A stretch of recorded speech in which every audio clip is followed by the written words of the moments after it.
Good evening, wherever you are. Welcome to Let's Talk with Pastor Ngwaru show. On this particular show, we address marriage issues, we address family issues, we touch parenting and everything. We also touch on matters of health. We also touch leadership and management development. We touch on religion and spirituality. This is like your one-stop show or shop. We have everything here for everyone. And tonight, it's a show and a half. What we are looking at tonight is teen pregnancies during COVID-19 lockdowns. And together with that topic, we have a question that says, what is happening behind the scenes? If we were on lockdowns, and if these lockdowns were effective lockdowns, and our girls got pregnant, what happened? This is exactly the essence of our discussion tonight. I know we are going to go into a number of issues to support this discussion. And as usual, I am going to allow you as viewers to send in your comments and also send us your questions. Please, we want to entertain as many questions as possible. This is a very, very difficult topic, and I want my panelists and yourselves to move together. And to help me go through this particular discussion this evening, I've got Dr. Stanley Ngwaru, and I also have Dr. Timely Chitate and Dr. David Chitate. All my panelists tonight, everyone is a doctor, and I'm going to give them maybe 30 seconds to a minute each to self-introduce so that we get to know who they are. Let me start with Dr. Stanley Ngwaru. Welcome to the program, my brother. Thank you very much, Pastor Ngwaru. As you have heard, my name is Dr. Ngwaru. I'm a medical doctor who specialized in women's health. So I'm a gynecologist. I'm the founder and CEO of Avenues Women's Clinic. We are located in Harare, in CBD, 33 Central. I have special interest in adolescents, pregnancies, providing them with all sorts of things that they need for them to move on. So today I'll be talking more on that basis. Thank you very much. Yes, thank you, Dr. Ngwaru. Welcome to the program. Now let's leave the women for last. You know, Eve was created last for a special reason, because when God was creating Eve, then he invested all his mind in Eve. We have our Eve tonight, and she'll be the last to tell us who she is. Let me go to Dr. David Chitate, please, and welcome. This is your third appearance, if not the fourth. Thank you for being a regular on this program.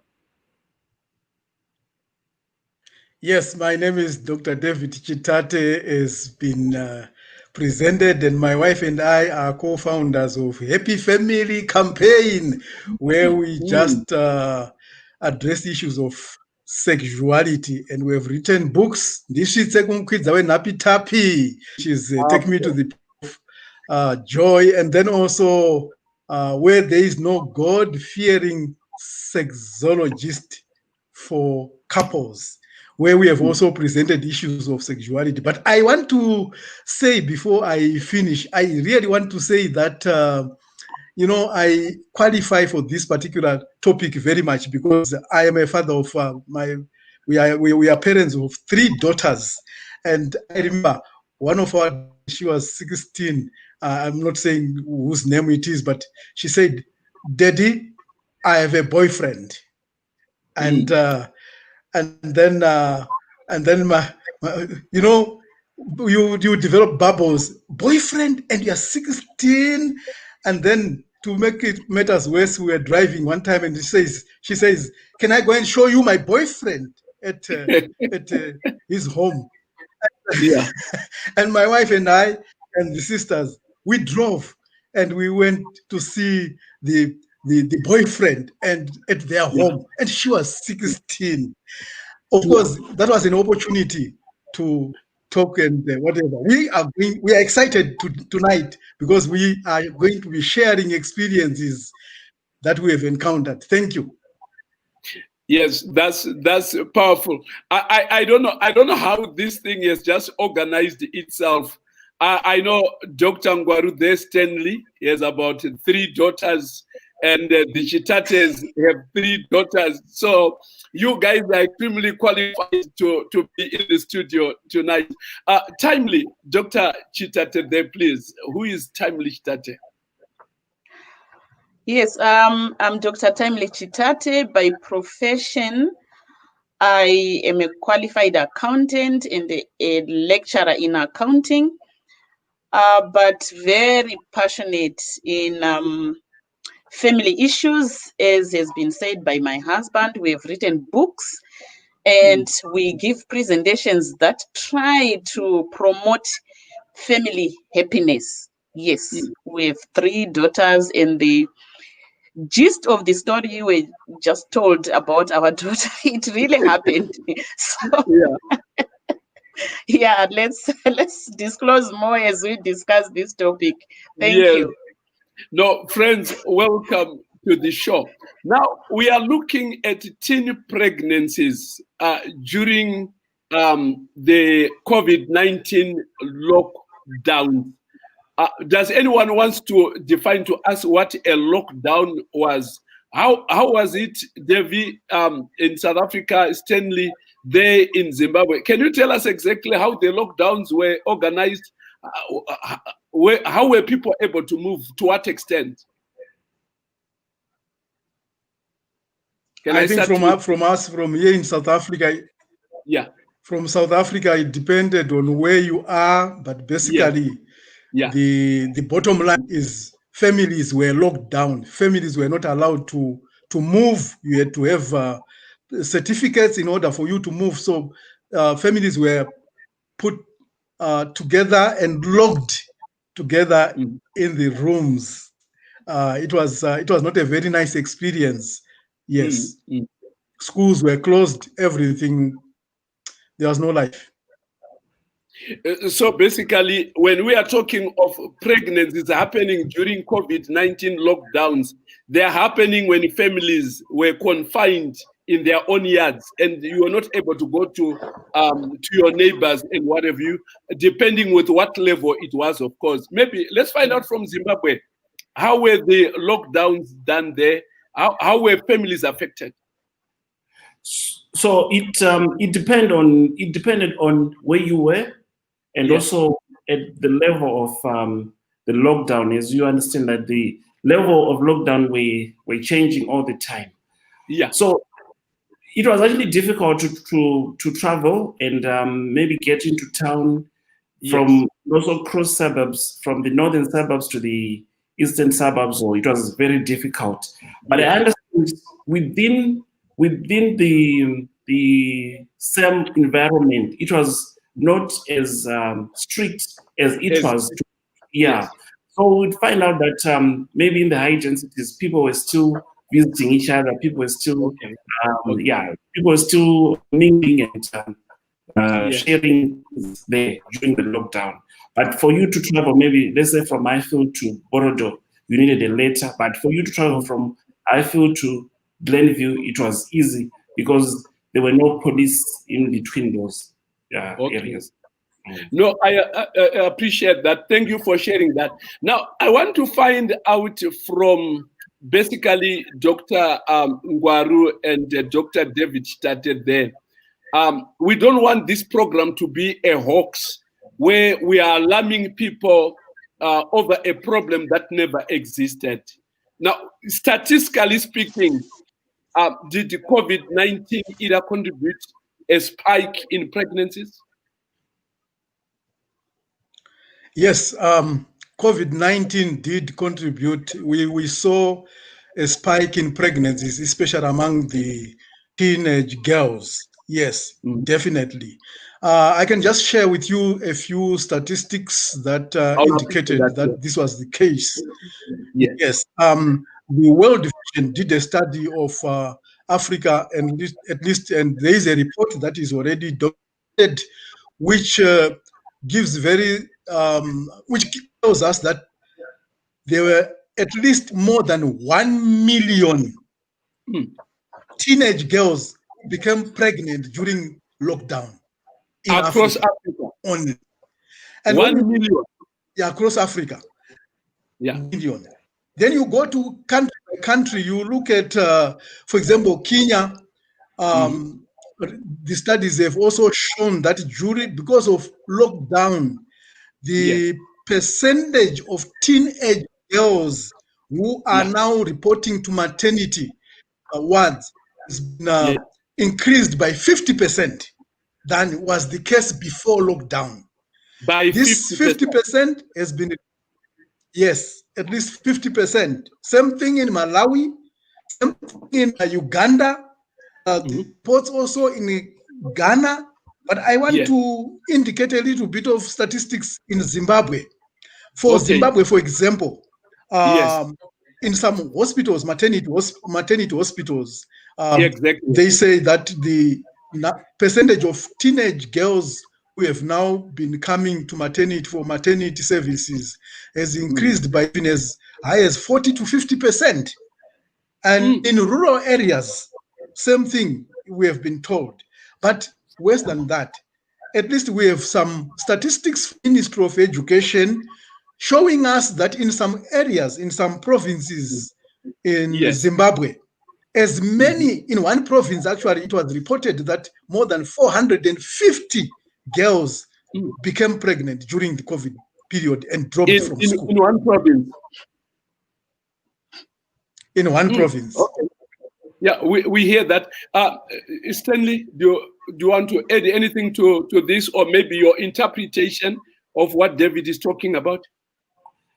No, but only to say that this problem had been there already. Like way even before COVID, we had the problem of teenage pregnancies. So this the pandemic, the lockdown, it increased on a background of already high.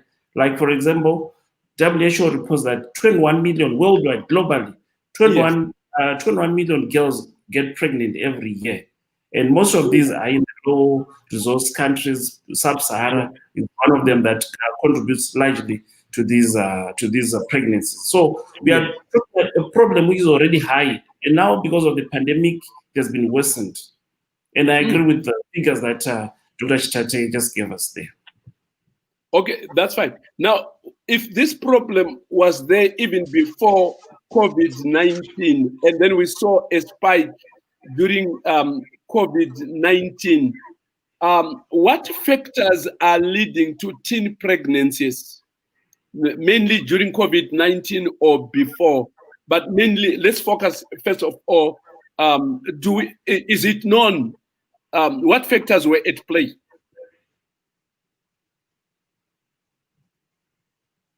Dr. Chitate? So many, I think there are many factors. Yes.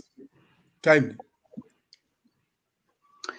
Yeah, let me say it's true. There are so many factors that have contributed to this, and we can cite a few, and maybe we keep bringing out more as we go along with the discussion.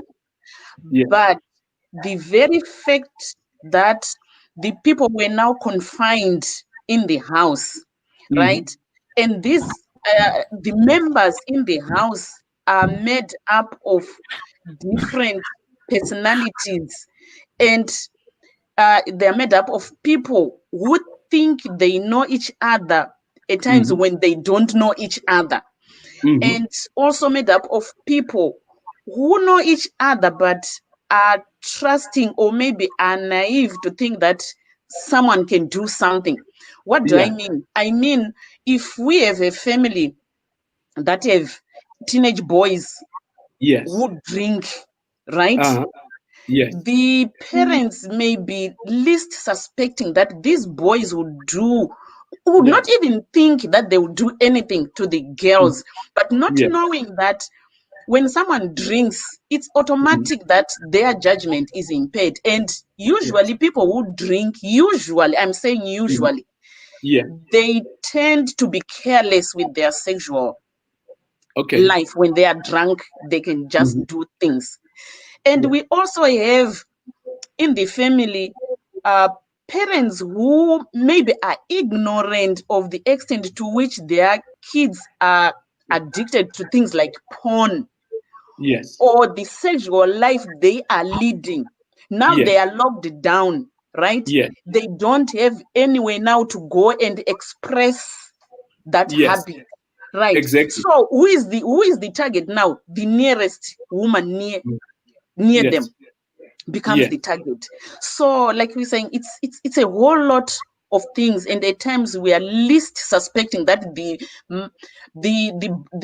husband's brother we are staying with is the one who is the perpetrator, or the wife's brother who is staying in the house.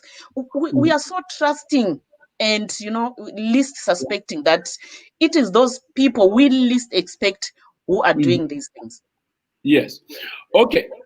Just from where you are operating from, I'm a little concerned. You present a picture like the girls are the victims, they're the targets. Is it not possible that these girls also can target their siblings, uncles, and family members, and they're the ones who are sexually driven, and they target the men in the house? Yes, definitely. Are they not also aggressive? Maybe let's hear Dr. Ngwaru there.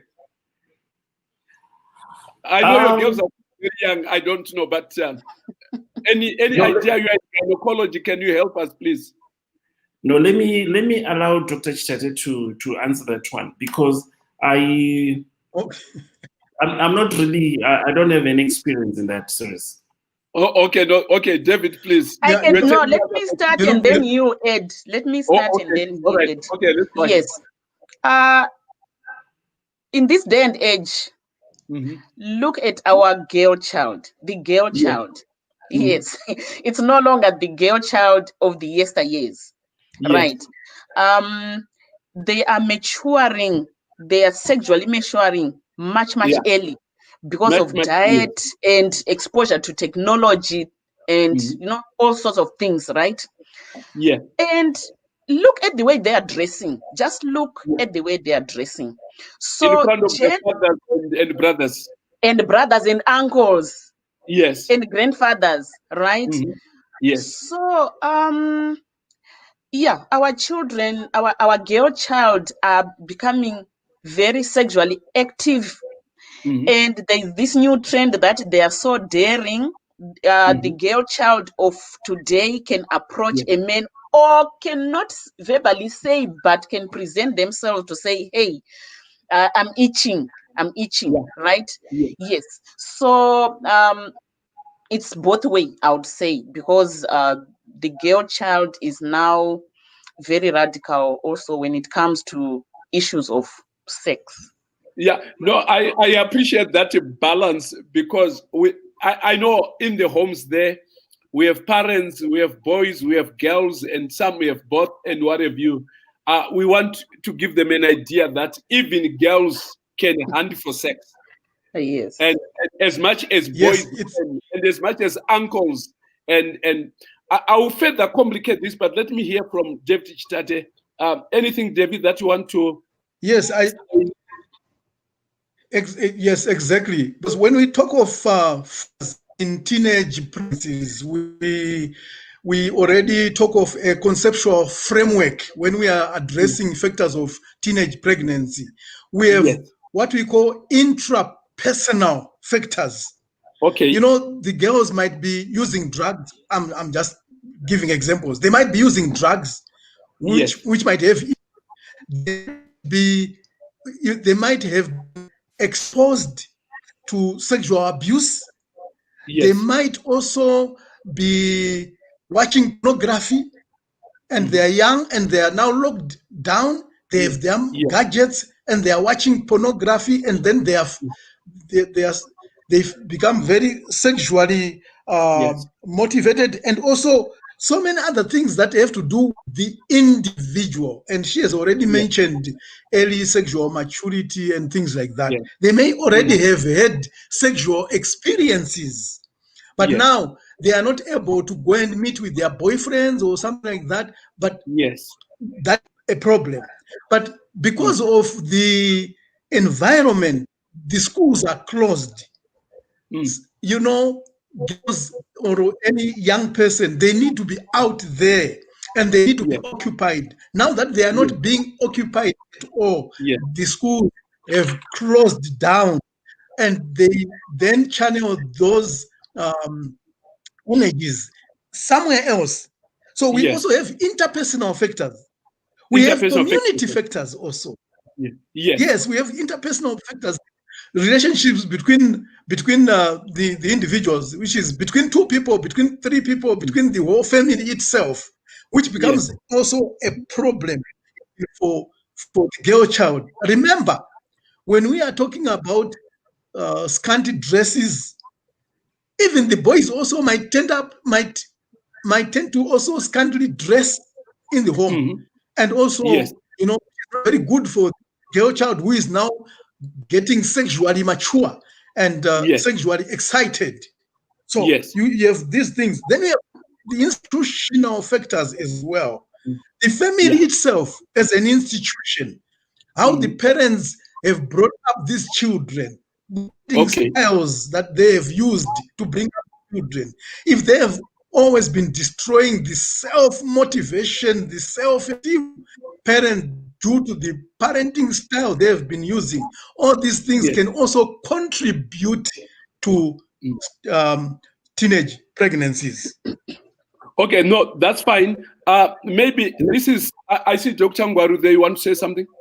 Yes. I want to maybe bring up another point, maybe from a more medical side of point than social, and maybe less, I don't know, maybe controversial. But so in my dealing, I have we know that girls are starting sex at an early age.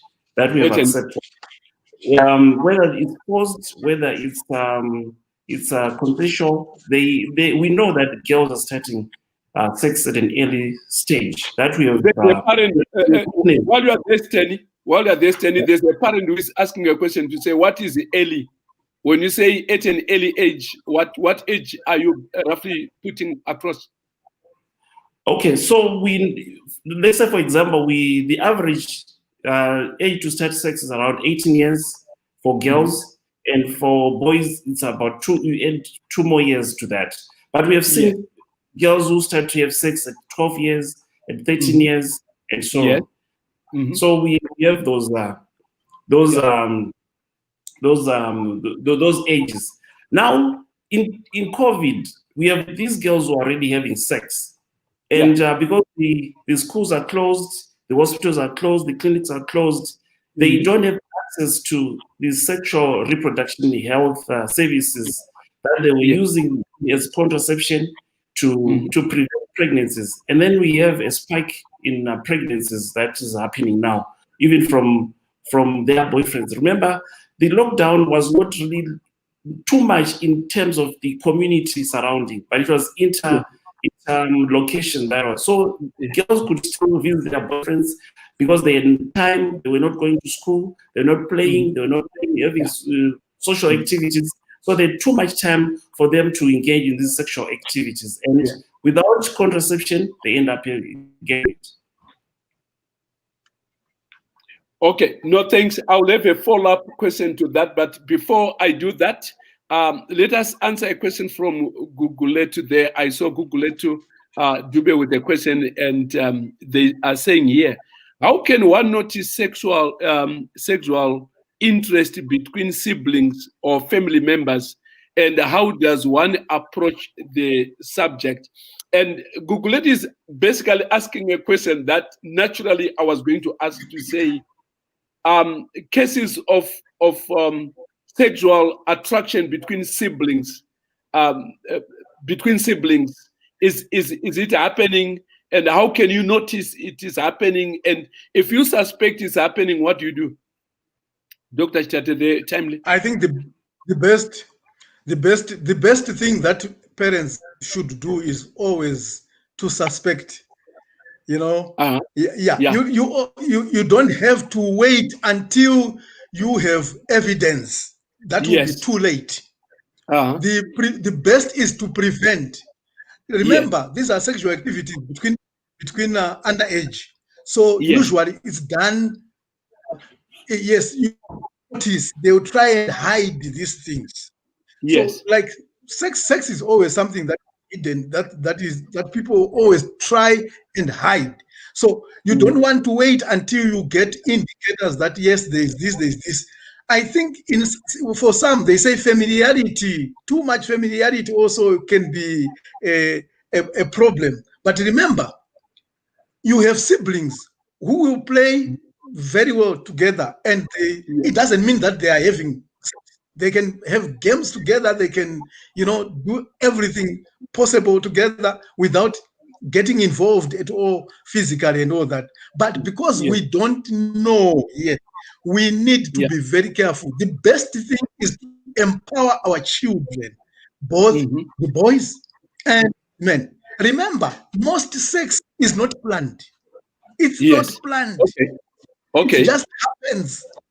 Yes, so most young people are not aware that, hey, you are playing with fire. You can't always say, I'm going to control sexual hormones. Sexual hormones are very difficult to control.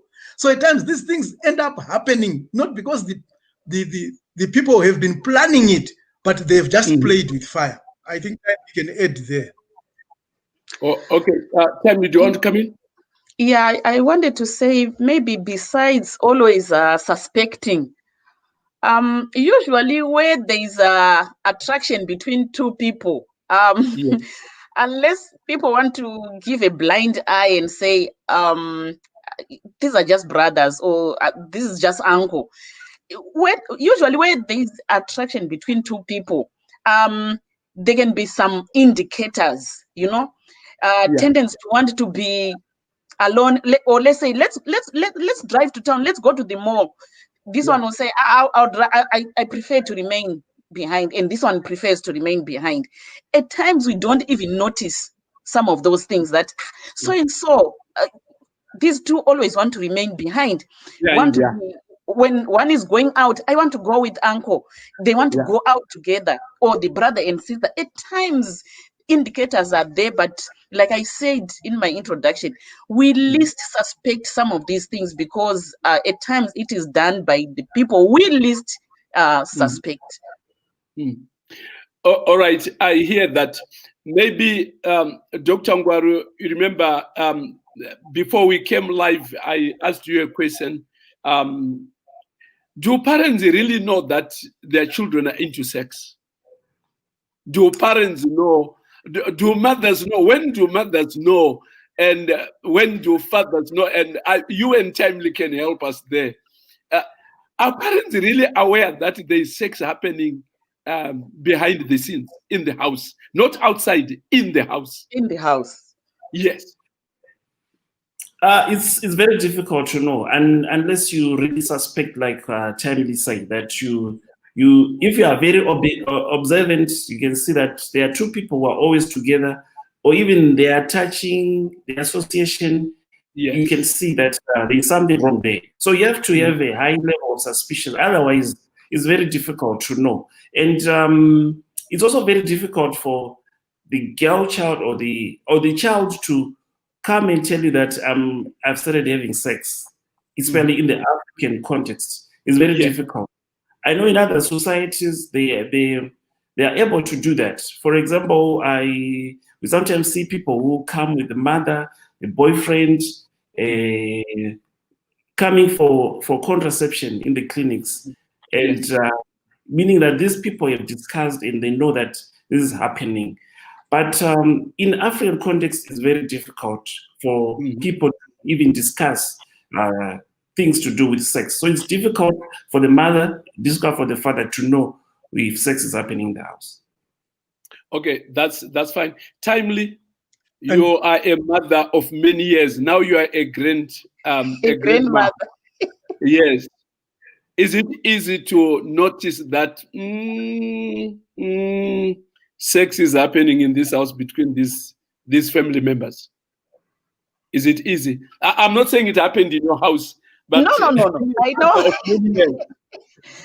Yeah, I think my husband mentioned that people who are doing it try to hide. Okay.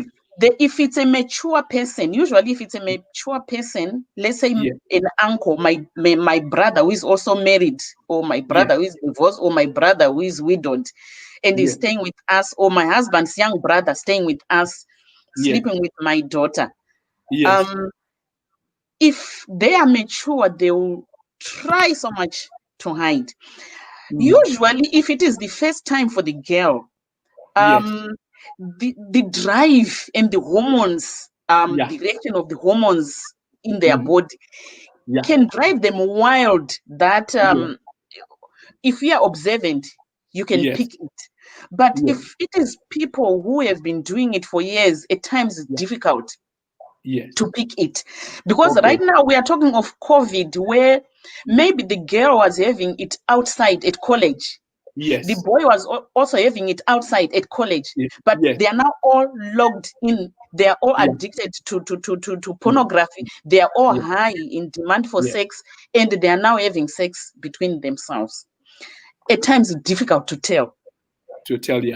Yes, that is where now we say parents should try and have very close relationship with their children. And when we are bringing up our girls, we agree that it does not matter who they are open to. At least let the child be open to one of the parents. Yes. Right. Yes, approachable, so that they are able to say, Daddy, I have a boyfriend. I learned about my children's boyfriend from my husband.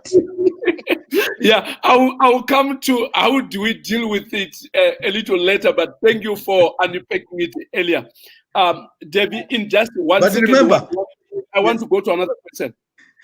No, I also wanted to, as parents, most parents are not aware of these sexual hormones that we talk about, and for them to hear that a 12-year-old child is having sex, they wonder and they think that, hey, what is this now? I think parents need to have the basic knowledge on sexuality so that they should be aware that some girls can actually start being active even as early as 8 years. The sexual hormones kick in, they start having breasts at 8 years, or 8 at least between 8 to 30, right? So as a parent, you want to start noticing things, and you want to be observant very much for your own children, but at the same time not scaring them away, but rather grabbing the earliest opportunity to give them information that and knowledge that will protect them. Yes. I don't know for Dr. Stanley Ngwaru there, but you, David, and Timely, and myself, we belong to another generation of parenting and how we were raised. You don't go in the boys' bedroom. You don't go in the girls' bedroom. You don't sit close to the uncle or to this one. And there were these boundaries which were being erected in the family and what have you. And it was like, it's something wrong to do sex as a young person. But let us go to our constitutionality, human rights today. Maybe I'll start with Dr. Ngwaru there. I know in Zimbabwe where you are, Parliament is sending a bill I think it's a public hearing for the public to comment, to send ideas, so that there's an amendment to the Public Health Act, where children as low as 12 years, government is considering giving them what do you call it, sexual reproductive health. Yeah, so that they have access to these services. Can you say in a nutshell what that is, please? I know you are familiar with that there in Zimbabwe there. Yeah. So actually, I saw the circulation this morning as we were actually preparing for this. The Parliament is trying to amend that bill to allow children as young as 12 years to access these sexual reproduction health services. Yes. I think you have to look at it from two viewpoints. The moral point says these children should not be engaging in this sex. They should be concentrating on schoolwork and doing their stuff. But the reality is they are doing these things. They are doing these things, and it's one of the major contribution to a spike in teenage pregnancies, in adolescent pregnancies, because they don't have the knowledge. So we find that teenage pregnancy is high in marginalized age groups. It's also high in areas where there's poverty. It's also high in children who don't have education, who don't have knowledge. So I think the policymakers are trying to, they have accepted that these things are happening. And let's forget about moral and what can we do to prevent these teenage pregnancies from happening. Because as from a medical point of view, teenage pregnancies have got so many complications that happen. Children are at high risk of developing diseases during pregnancy, high risk of developing eclampsia, infection with HIV, STIs, because they don't have power to negotiate anything in that relationship, because most of these are older men who are married, and the use of barrier methods to prevent infection is limited in these relationships. So to avoid those, to give them knowledge, to give them a step ahead, I think the policymakers have decided to give them knowledge from a young age group and also give them these services so that if sex is happening, at least let it be safe so that we don't have a spike in adolescent pregnancy, because it's also a very huge contributor in terms of maternal mortality. Women who are dying while they're giving birth because of pregnancy and while they're giving birth, most of them, they're young children and they die because they are pregnant. So we want to prevent pregnancy from happening, while the churches and those who are in the know-how can prevent them from engaging sex. But let me say that it doesn't really mean that if someone is educated on sex, they are going to engage in sex. Or if these services are available, those who wanted to have sex will continue to have sex, and those who don't want to have sex, I'm sure, will not have sex. But those facilities should be available for them. That's what I think.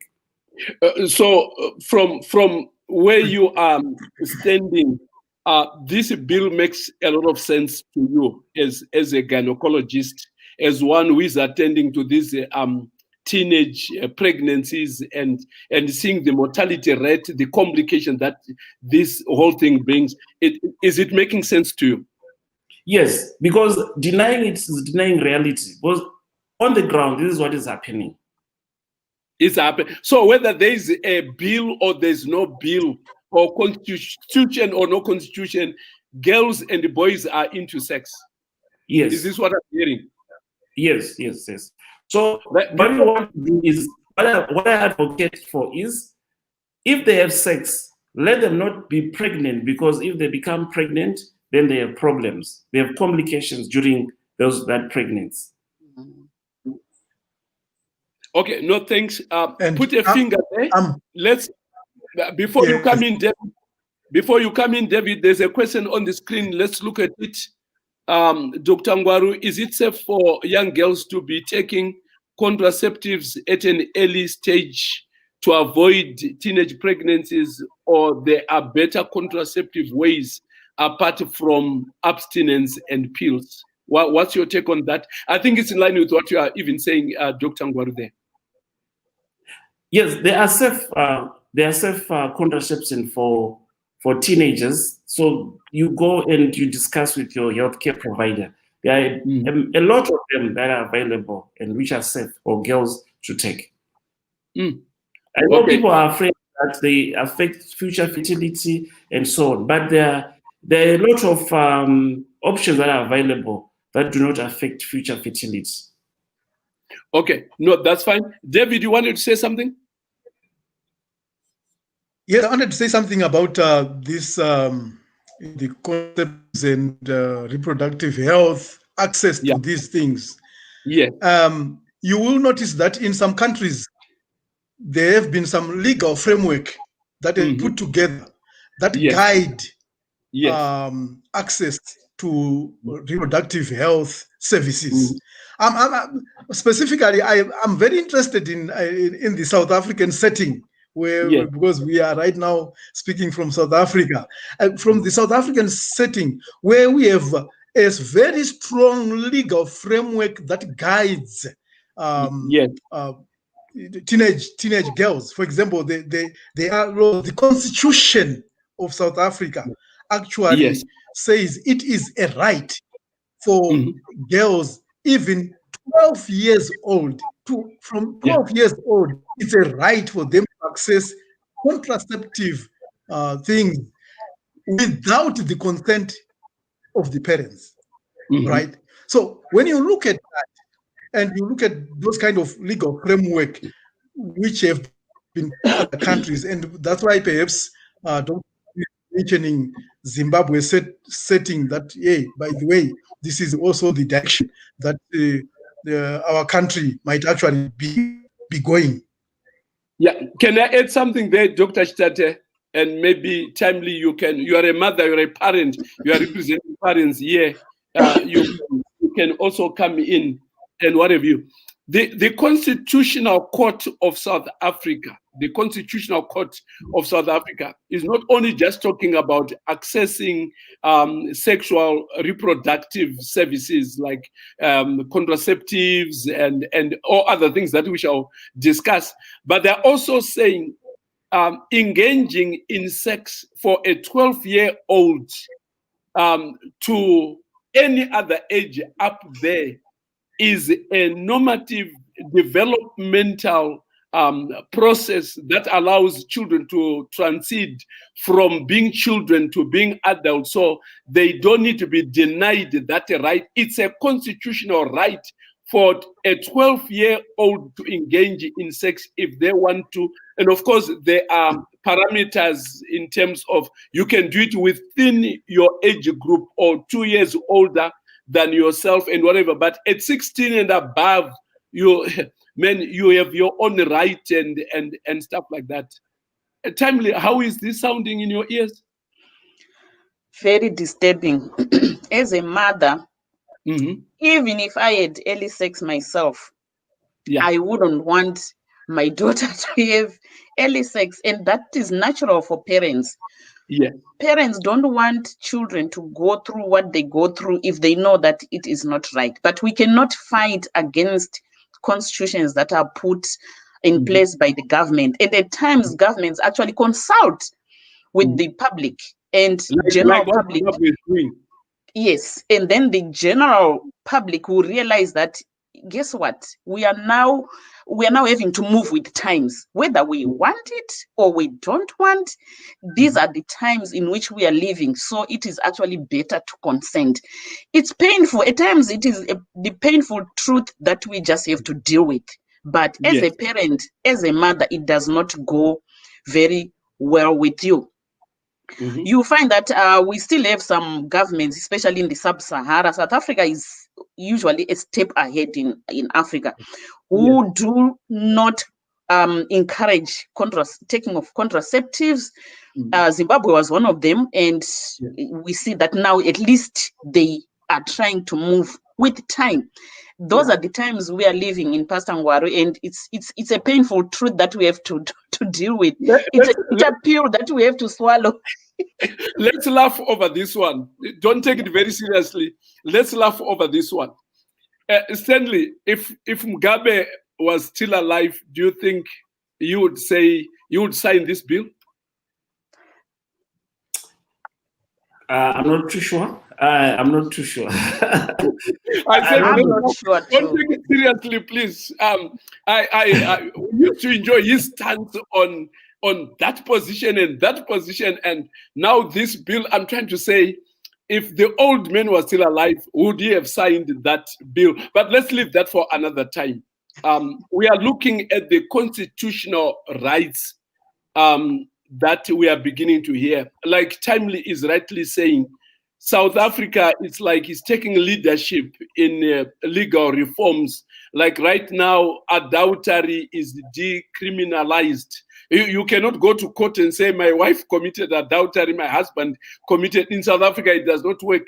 You cannot beat up a child, a 12-year-old, that you did sex, so I'm disciplining you. You are contravening the rights of that child as far as the law is concerned. David, the law, morality, Yeah, there's what do we see here?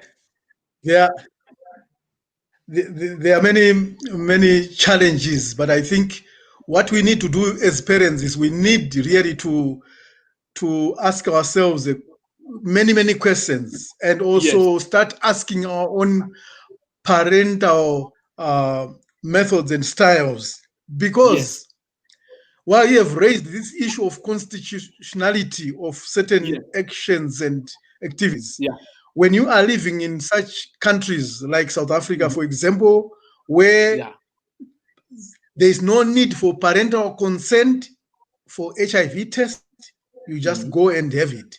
There is no need for parental consent in terms of using contraceptives from 12 years, right? There is no need for parental consent in terms of abortion. Yes. Yeah. Termination of So pregnancy. even when we are talking, when termination of a pregnancy, you don't have to consult your parents for that. You have legal and constitutional rights to have that service given to you as a 12-year-old without even telling your parents. Well, of course, you can go ahead and seek counseling, but it's not mandatory. You can actually decide it on your own and do it. Now, when you look at those kind of things, and then we're talking about teenage pregnancy during COVID, you can just imagine if the children are living in such a country where you can, if you are pregnant after COVID or whatever it is, you just go and the pregnancy without telling anybody. So we would have then a lot of statistics lost. We won't know exactly how many got pregnant during COVID, because they have the access, and they have contraceptives. And not only that, you are at an age, all countries these days, they try to teach sex education. I think parents need to have an interest on what is being taught to their children, because these issues of sex, sexuality, contraceptives, abortion, they start early age, primary. Yeah, I will need to come back to the three of you after. I saw there's a question from Elizabeth there. If we can look at that question, or we'll look at it as it shall come. I will interrupt you as soon as that question comes back. Okay, there it is. Is everything within constitutional rights always safe? That people need to go by it. We need to be realistic, because some people who pass these rights, they may not be having children of such ages. Any quick comment on that? Me, I would quickly say that the person is very right in what they are saying. It now calls on individual family as a unit to decide what they want. You can be friends with your children right from early age, and you, as friends, you give yourself boundaries which you agree, and you move as a friends. Have interest in your child, like Dr. David just said. Have interest in your child. See what is happening. What are they doing? And take part. But if you are too busy for your child because you are busy chasing the job and you are busy with other things, then this thing happens. Okay, let me correct me if I'm wrong here on this aspect.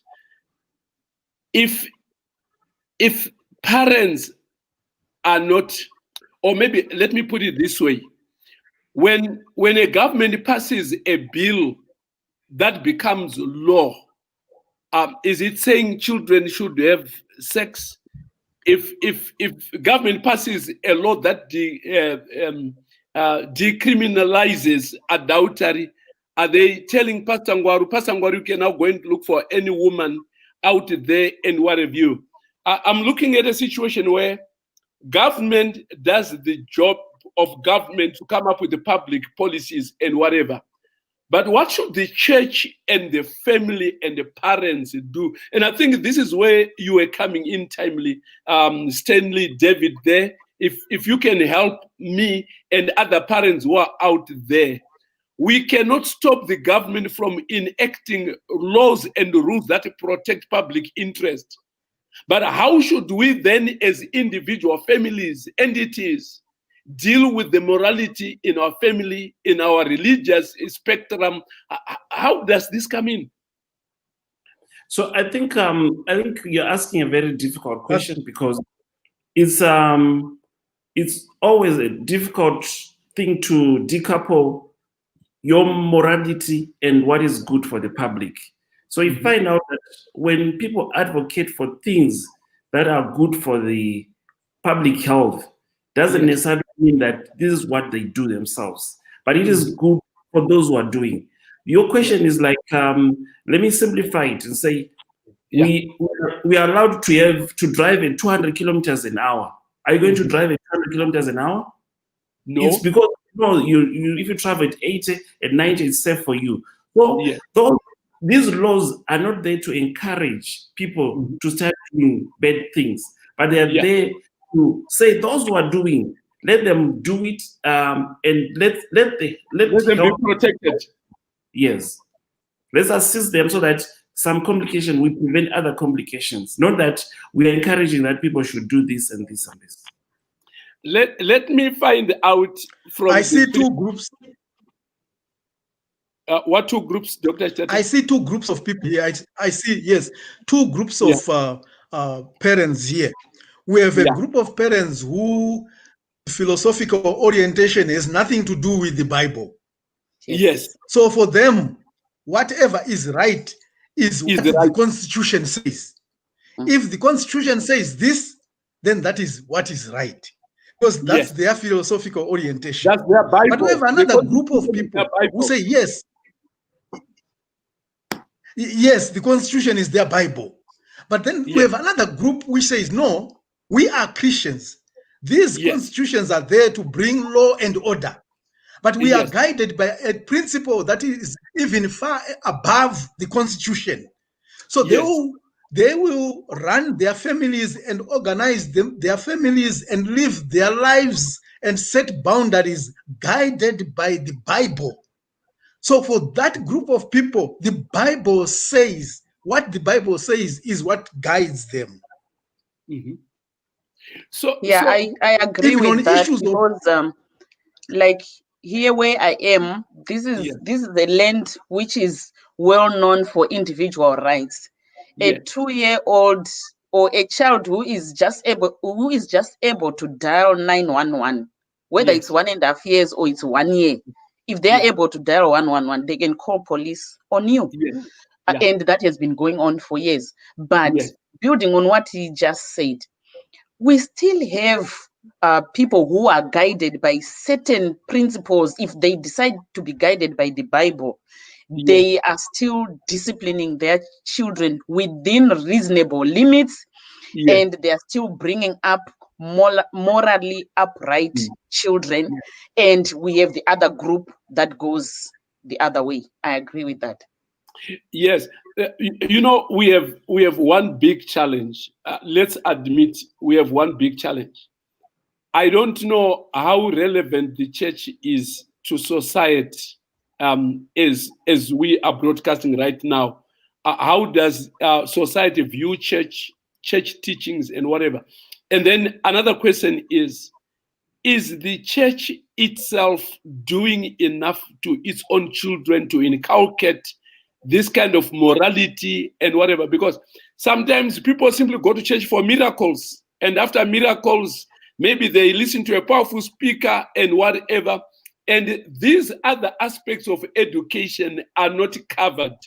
And hence, the children are only left with the school to tell them about sexuality, and they are left maybe to their friends. And it's like at home, they are watching TV, that's all. And all they are watching there is semi-sexual, and this is what they're consuming on a daily basis. At home, when they watch TV, sex, sex, sex, sex. When they go to school, they're told it's okay, you can do it from 12 years and above. Dr. Chitate, before I want us to revisit the church. Before we go back to the church, can you give me an idea of what sexual education is being given in schools, and reproductive health given to our children? Well, what is the curriculum like? What are they being taught? I don't know whether parents know this. Maybe some, but I don't think all of them. I think it's important.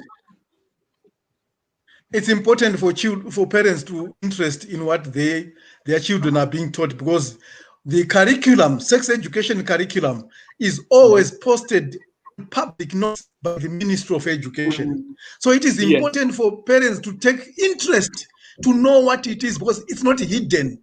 The material, the curriculum, everything, they are taught in every grade. It's posted for parents to see.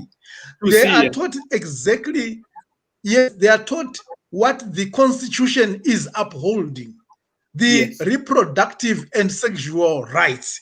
That is what they are taught to protect, so that they can protect their own reproductive and sexual rights. This is what they are taught. Remember, the education system is there to support the Constitution. Exactly. Remember, so whatever what is in what is in the Constitution is what is taught. If the Constitution says you have right to contraceptives, you have right without consent, you have right, that's exactly what should be taught, and that's what is being taught. Yes. Of course, countries differ, country from country to country, because our constitutions differ. But it's important for parents to know what is it that our children are being taught, and that reflects the constitutional rights. And not only knowing, when they have known, start discussing those things at home. Yes. You now have the platform at least to approach it, because the majority of parents find it very difficult to discuss sexual issues with their children. I would say maybe even 80% and above. They are not comfortable discussing these issues. But if the child is already taught those things at school, now I actually have the platform to start these discussions. Then we have open discussion between the two. And I, the parent, now will give better advice to my child than what they are learning from peers, from the peers, and from school. It becomes an advantage, actually.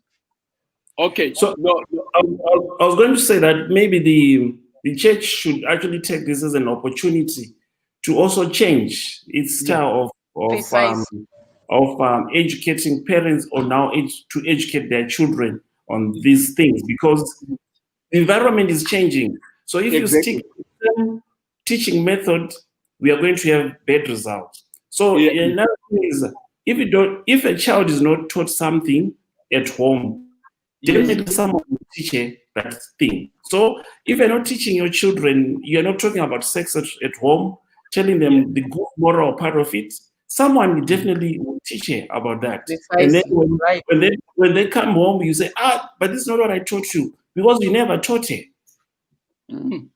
Right. I tell you. And also, before Pastor Ngwaru comes, before you come in, Pastor Ngwaru, I'm itching right there. You know, we run so many of these family life seminars. We run so many of them year by year.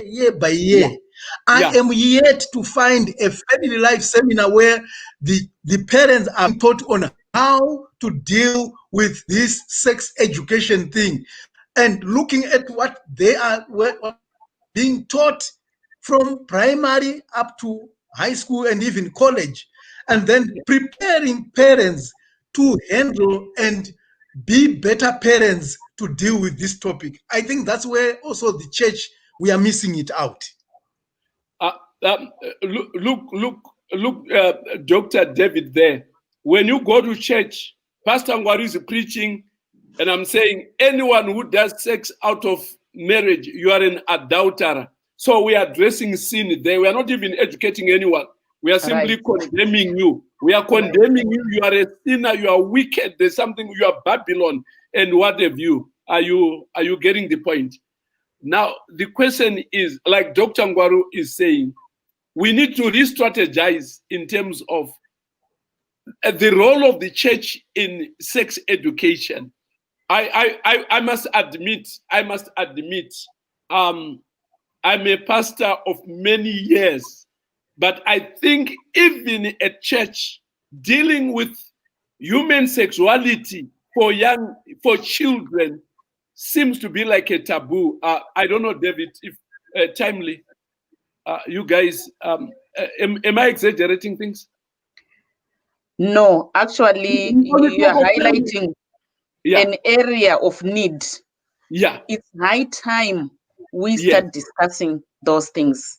On a serious level, it's high time, or else the governments and the outside world is doing it for our children. It's high time we pick it up. Pastor, I've got a question there. Maybe you're assuming that when we discuss sex, when we discuss safe sex, we are assuming that someone is already engaging in sexual activity. Or we are encouraging. I think the fear is when you start talking to children that there is safer sex and what have you, it's like we're encouraging. Yes, but I think it's maybe I would look at it from a different point of view. Doesn't necessarily mean that when we discuss sex with someone, that person is already engaging in sex, or I'm saying it's okay for you to have sex, because then it becomes the issue of what do you discuss in that context? What are you discussing? Because this is when you impact your morals to sex. Because if you keep quiet, they'll just learn it from somewhere else. So it's important to discuss this sex activity from a young age so that they become empowered. Not necessarily saying that I'm saying, okay, now that I've discussed, I've told you that they safe sex, this, go and do it. No, because that's not the message that people are, even the government, that's not the message that they are encouraging, saying, now that you know, go and do it. No, they're saying, when you do it, know that there are these options so that you are safe. Yeah, no, thanks, Sten, for that. But let me also, before you come in, David, let me also complicate it a little bit further. The way I was raised up, the way Timely was raised up, and David, those of us who are now of an elderly age and whatever in this panel, the only sex education that I received from my old man and from my mother is, should they suspect that you are into something, it was a shambok, you'd receive some hiding, you'll be beaten up. So that method, to some extent, used to work. I fear to be beaten up, so I will not do sex. I fear to be beaten up, I'll do sex. Now, the children of today are not fearing to be beaten up because, number one, the law says you cannot be beaten. Right. And number two, the law says you have a right to do sex. So a parent who is going to beat you, and a parent is going to deny you your conjugal right, your constitutional right, is like an abuser before the law. And this is where we have now a challenge. David, we need to be as painfully practical. Parents are listening to this program here, and some of them had not even discussed this or even known the gravity of this particular challenge. And what have you? How do we approach parenting when you cannot beat up a child, when you can not deny them their constitutional right, especially in South Africa and Zimbabwe. It's coming. I think that's very important. The first thing that we need to address here in terms of parents is as parents, we should know what research has established again and again, which was being referred to by Dr. Ngwaru, that when parents teach their children sexuality, they contribute to a delay of sexual initiation. Country after country, this has been established. Wherever parents are involved in sexuality education for their children, yes, those children tend to have better morals. They tend to be to engage in healthier sexuality. They postpone or delay their initiation into sex because the parents have prepared them. And is the best source of information on sexuality. Unfortunately, we are not being empowered to do so. At school, if you look at any curriculum, sex education curriculum, school sex education curriculum, it's very clearly written that the key to the success of this sex education curriculum is the parent. The child is expected to discuss all the issues that are discussed in the sex education curriculum with their parents. Just like they Teachers are just there to facilitate. But yeah. Exactly. Right. Exactly. Thank you. I see there's a question there from Tembi. She's saying, how do we differentiate between statutory rape and minors having sex? Anyone with a legal understanding of the question? I think all we need to do is, I want to complicate that question also, because we have some parents during this COVID, even some Christians, even some Seventh Adventist parents also actually be caught up, where when their children got pregnant, they're under 16, they're 13, 14, 15, 16. The next thing the parents did was go who caused the pregnancy. It's like you're marrying the child. It's a minor, but you're marrying the child. And yet, in terms of legal framework, this, you cannot marry a child who is under age of marriage, or at least initiation of sex. So I think it's important that whatever the Constitution says, you go from country to country. Countries have different age of legal sex. To say, okay, some countries it's 16, some countries it's even less, some countries it's more. Countries are different from. So you need to consult to be aware of that. So any sex that is happening outside the mandate of the Constitution then becomes a problem. You might actually be committing. Otherwise, yes, lawyers can actually give more details in this. Okay, that's fine. If you were in South Africa, for instance, they will tell you that children who are 12 years old to 15, they have the right to do sex if they want to, and but they can still engage in sexual activity with the 16-year-old 7, as long as there is a gap of 2 years between the sex parties. And I'm sure when it is greater than that, then these other legal frameworks may actually come in and what have you. And if statutory rape used to be 16 years and what have you, the figures are now down. In South Africa at 16, if you sleep with a girl of 16 years, I am sure, I don't know, I stand to be corrected, it's no longer a crime and what have you. This is just to help Tembi there and whatever. But like going back to what Stanley said earlier on, rules and laws are not being put to encourage 16-year-olds to get into sex willy-nilly, 12-year-olds to get into sex willy-nilly. And this is where the balance of education then it tends to come in. Let me, Dr. Stanley, could you advise parents? I know you had started picking it up in the introductory statements you were making. What are the real complications of being pregnant at 19 years and below, and of engaging into sexual behavior from 12 years, 10 years before 20? And are there some obvious things that could concern a parent or even a young person?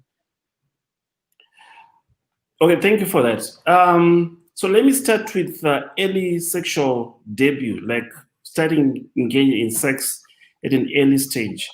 Yes. So these are young people who are marginalized, who do not receive, who are not important when it comes to sexual protection health services. Yes. So I think that's why these government are now trying to bring these laws so that they can include them. You can imagine a 13-year-old going to a clinic and say, I want contraception because I'm having sex and I don't want to be pregnant. The nurses will be up there and say, no, you should leave. Yes. So they are at risk of being pregnant. And most of the studies that have been done have shown that most of these girls, they actually engage sex with older people. They are not engaging sex with teenagers. They are engaging sex with older married people who, when they marry, they are maybe coming as second, third wife and stuff like that. And in that relationship, there is imbalance. The powers are not balanced. So she can't demand a use of protection because this guy obviously is having multiple sexual partners. So she does not have the power to demand protection for herself. So she's at risk of having infections, STIs and HIV included in that. Yes. They're also at risk of developing or becoming pregnant. And when it comes to marriages, when we have early marriages, teenage marriages, is the African culture demands that they should have a child within a year, so that indeed we marry. So these girls are still growing, the bones are still growing, the bodies are still growing. They actually need some nutrition for themselves. So when they become pregnant, they have got a whole lot of complications that happen during that pregnancy. Of more particular importance is the development of hypertensive disorders of pregnancy, gestational hypertension, the preeclampsia and eclampsia. Like in Zimbabwe, this is one of the main causes of maternal death in Zimbabwe, where patients have got BPs and stuff. And these children are at high risk of developing those things. And because they are not employed, they don't have money, they also don't have a good antenatal care. So they've got complications, they stay at home, and obviously the outcome is poor. And the children that are born from these children are at high risk of preterm birth. Children who are born from these children. Yes, this child. So these children, they are preterms. We have babies who are being born in 33 weeks, 2 weeks. They are small, very small, and they tend not to make it within that period. And also, they've got complications that are happening during this delivery. They've got tears, they've got infection, they've got what we call postpartum puerperal sepsis, and a whole lot of complications that come with them. Even during pregnancy, these children or these adolescents, mothers, they're at risk of developing anemia and these associated complications with anemia. So they contribute a huge chunk of maternal mortality. So so it's part of the Millennium Goals to reduce maternal mortality. So you target the group that is dying most, and these are the adolescents. That's why people are pushing for these services to be given to the children to avoid those pregnancies, because when we stop them from getting pregnant, we reduce the maternal mortality. Okay, no. As a mother, can I ask a question? Okay, please go ahead. Right. You touched on Millennium Goals to reduce mortality. how does it become a millennium goal to reduce mortality when, on the other hand, government constitutions are allowing or are permitting a 12-year-old child to start engaging in sex? Are we not seeing something that is more like a conflict there? Actually, what the government is saying is not saying, I don't know if you read it properly. Yes. The government is not saying children who are 12 years should engage in sex. No, I'm with you there. But Yeah. put yourself in the shoes of the child who comes to know that, okay, I can now have sex. Right. The government is not saying have sex, but because I feel I have that right and I feel everyone else is doing it. Right.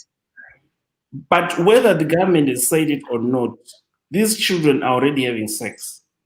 That's the tricky part. Whether we say it or we don't say it, these children who wants to have sex are already having sex. And those who do not want to have sex are not having sex. But what we are saying now is, for those who engage in sex, there are services that you can engage so that you don't get pregnant.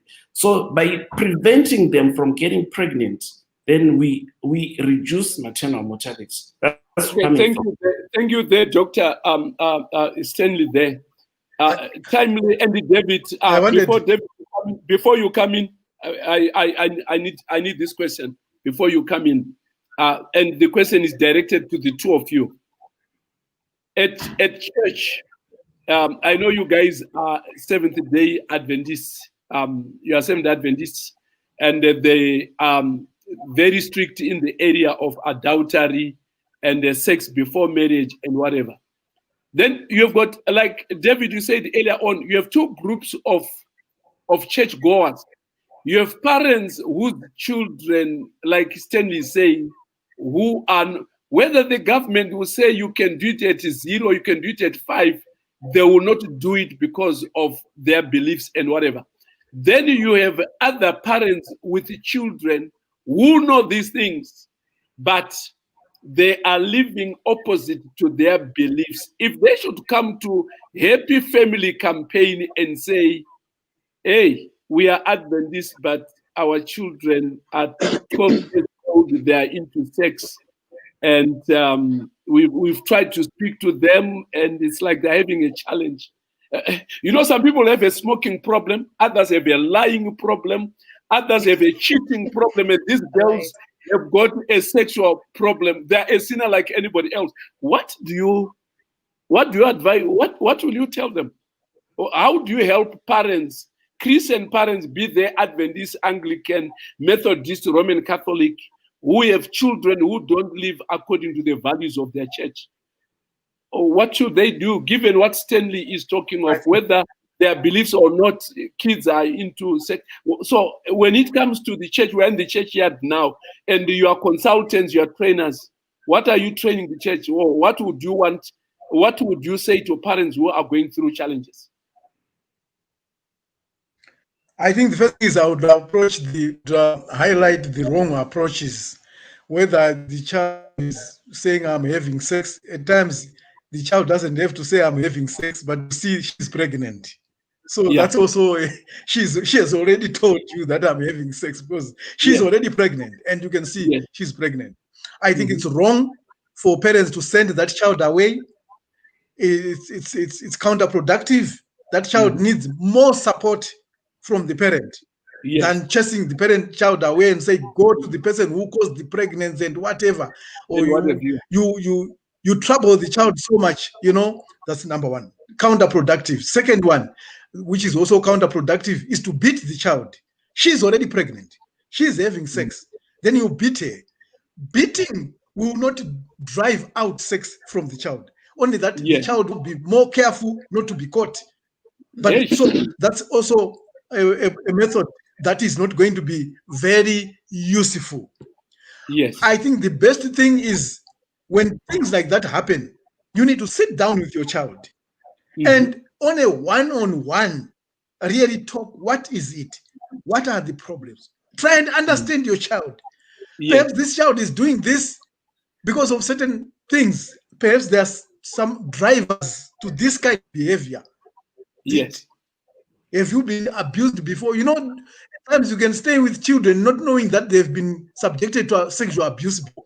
And only that Yes. now these things are catching up with them. So you need to understand your child. You need to Yes. sit down and talk. If you are not able to help, at least you need the child to connect the child with the service provider who can do so. But remember, the parent is one of the best trusted persons for providing leadership on All sexuality right. to your child. Right. I think time you can add. Yeah. Before she ends, let's be forthright here. David, you have done very well to answer my question, but I still feel that my question is half answered. I am saying the person is an Anglican, is Methodist, and these are Adventist parents with children who are into sex. Talking to them one night to say it's a bad habit may not stop the following day. Is it possible that Christians can allow their children to access sexual reproductive services with the parents knowing that, look, our child has got a challenge, and to prevent HIV, to prevent pregnancy, to what, and so forth? Or the church would simply say reproductive health services is a no.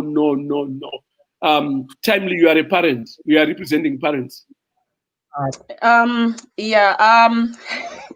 Again, this is a bitter pill to swallow. Honestly, I would say it's high time parents need to move with times. The times we are living, we need to face reality head on, take the bull by the horns. If I see that my child is sexually active, or if my child discloses that they are sexually active, it's now up to me, the parent, to decide, do I want this child to bring in 7 children or to be pregnant and become and be at risk, which Dr. Ngwaru outlined, or Yes. I now have to try and be close to my child, understand the child, and help the child, maybe even by allowing the child to take contraceptives. It's painful both ways. It's painful, but the times we are living, the child who is sexually active needs the parents' assistance more than any other person, more than the doctor. Thank you. Time And is again. to add to that, from Yes. experience, Pastor Ngwaru, because we brought Yes. up children also and their daughters. Yes. Let me tell you, Yes. when our daughters were growing up, we prepared them. We discussed We issues did. of contraceptives. We It's not, did. we did not say, hey, yes, go ahead and have sex, but we told them what are the issues and all this. And we told them, if you have to, there's this contraceptives, and we even discussed the different types of contraceptives and whatever it is and what happens with each one. We did not hide things from them. I think the problem is some parents think that when you discuss these things, then therefore you are deciding on the child. As parents, your children are growing. You don't have to be choosing these kind of things for them. They are growing up. They have to make their own choices. And at times they might make choices that you don't agree with. And we need to swallow that. Like my wife says, it's a bitter pill. Right? But we have to give them the information. Let them have information to base their decisions so that they can make informed decisions. And I'll quickly say, in most cases, the outcome is positive. In most cases, the outcome is positive. In our case, the outcome was positive. When you empower people, they take informed decisions than when you give a list of don'ts, then they want to also try to show you that they can break those don'ts. Otherwise, when they are empowered, they take wise decisions. Yeah, I think what I'm hearing, because now we are winding up the program, just prepare to give us the take-home message from each one of you. What I seem to hear is when a parent tends to be hysterical, now that you know that your child is into sex and you become hysterical, and your world collapses and what have you, I seem to hear that maybe love is shown best when your values are being contravened, your beliefs are being contravened, and we can then sit down with this person and understand their world, where they are coming from and where they are going and whatever.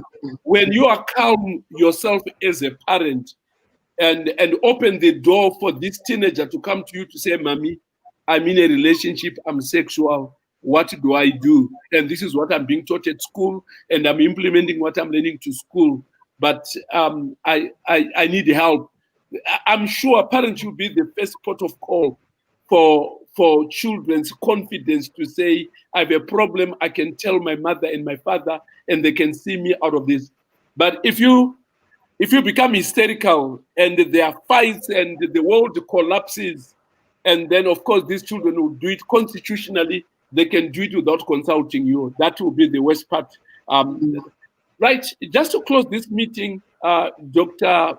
Stanley Ngwaru, Dr. Timely Chitate, and Dr. David Chitate, I'd like to thank you for your time. But before we sign up, what would be your closing statement, Dr. Ngwaru, that you think parents really need not to forget this point? What would that point be? Thank you, Wednesday. Thank you, Pastor. I think my point will come from the global statistics that we have, that young girls, adolescents are engaged in sex. It's well known, and our girls are not safe.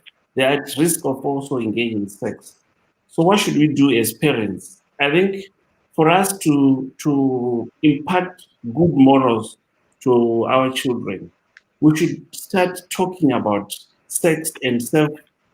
Self doesn't necessarily mean that we are telling them you do this, you do this, you do this way. You can start by telling them the right age to start sex, the right time to start sex, and then if these things happen, what you should do. And I think, as coming from a Christian background, it's more important to put more emphasis on abstaining and delaying sexual activity as to when it's appropriate. Because, as you know, if you don't teach them, someone out there is going to teach them. So I think if remember this, that if you don't teach your children about sex, and someone else out there will teach them, whether it's TV, it's internet, it's their friends, it's school, and they will teach them things that you don't want them to know. Thank you, Dr. Ngwaru. Timely, your take-home message for our viewers. What is it that you don't want them to forget? I want parents to remember to move with time. The times we are living are different from yesteryears. Let's move with time. As parents, let's understand, if we had never done it before, it's high time we go back to the basics of biology. Let's understand our children's developmental stages so that we understand when they are beginning to develop. You can tell when a girl child is developing. Understand what is beginning to happen in their body and begin to suspect what might happen. I also want to say it's high time the parent should not be too busy for their child. Have interest on what is happening to your child, who is teaching them what. It's high time parents should not be over trusting relatives, even the father of the home. At times, it's difficult to say it, but at times, even the father of the home. Don't be over trusting. Stop sending children for holidays to uncles whom you don't know their values, because you are encouraging child or girl child abuse. Right. So let's move with time and be your child's best friend. If you had not started that, let's start it as soon as this presentation is done, start being creative on how you can be your child's best friend. Thank you, Timely, for that powerful words indeed. David, you are the pastor in this program here, and you are also a sexologist. Yes, and what would be your final message to our viewers? I think one of the best things the parents can do is to strengthen the family altar. We need to have meaningful prayer with our families, with our children from young age, and engage them. And during those prayers, have time to discuss some of these topics in a relaxed mood, not giving instructions, but rather let it be a discussion. Because at times we tend as parents, we want to teach. You want to be teaching them. Don't do this. Don't have sex. No, that's not the idea. That's not the idea. But let's open discussions and teach your children to trust in God, in divine power, because there is power in prayer. We should pray for our children as parents. We should get them also to teach them to pray for themselves, so that in the end, during the hour when they need the power of Christ, they are there. God is there. The angels are there to help them to make the right choices and decisions. Okay, no, thanks, David. The powerful words, every one of you, we really appreciate. Like I said earlier on, Stanley, Timely, and David, we want to thank you for your words of wisdom. I have learned a lot. I'm a grandpa, but I've learned a lot on how to deal with my granddaughters, grandsons, and whatever. And I'm sure a lot of viewers out there have learned a lot. Thank you for taking part in the program. And to you viewers, we also want to thank you for being a part of this discussion and for hanging in there while the discussion was going on. Thank you for your questions and thank you for your comments. As usual, I'd like to remind you our vision. Our vision is to make this channel a channel of choice when it comes to human development. We want people to understand themselves, to understand life, to relate better, to manage their lives better, to relate better. This is exactly why we have this channel. And also, your role and your part as a viewer is if you can like our Facebook page, Let's Talk with Pastor Ngwaru, and you follow us there. And also subscribe on our YouTube channel, Let's Talk with Pastor Ngwaru. We would greatly appreciate. Let's grow this thing together. Thank you. Thank you once again for watching. And I'd like to say to every one of you, good night and God bless. Thank you. Thank you.